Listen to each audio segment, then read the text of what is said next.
গাজায় নিহতের সংখ্যা ছাড়ালো ৫১,০০০। ফিলিস্তিনিদের অবরুদ্ধ গাজা ভূখণ্ডে ইসরায়েলি হামলায় নিহতের সংখ্যা ছাড়িয়েছে ৫১,০০০। এ হামলায় আহত হয়েছে ১,১৬,৩৪৩ জন ফিলিস্তিনি।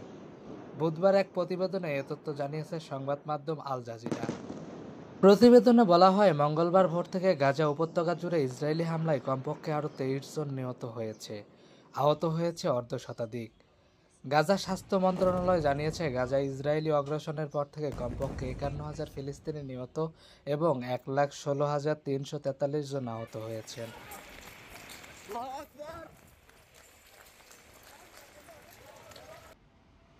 হামাসের সামরিক শাখা জানিয়েছে, মার্কিন ইসরায়েলি সৈন্য অ্যাডার্ন আলেকজান্ডারের পাহারায় থাকা গোষ্ঠীর সঙ্গে তাদের যোগাযোগ বিচ্ছিন্ন হয়ে গিয়েছে।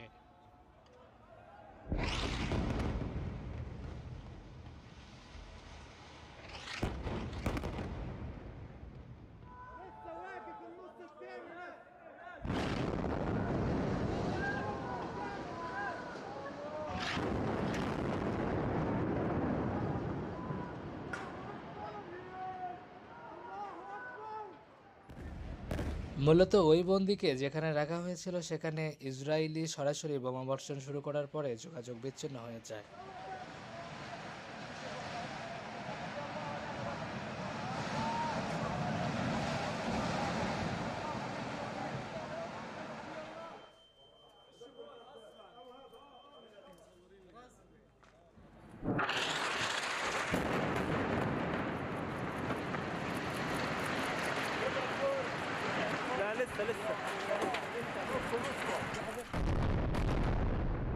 এদিকে গাজার সরকারি মিডিয়া অফিস জানিয়েছে, ফিলিস্তিনিদের মৃত্যুর সংখ্যা ৬১,৭০০ জনের বেশি। গাজার ধ্বংসস্তূপের নিচে নিখোঁজ হাজার হাজার লোক মৃত বলেও ধারণা করেছে তারা।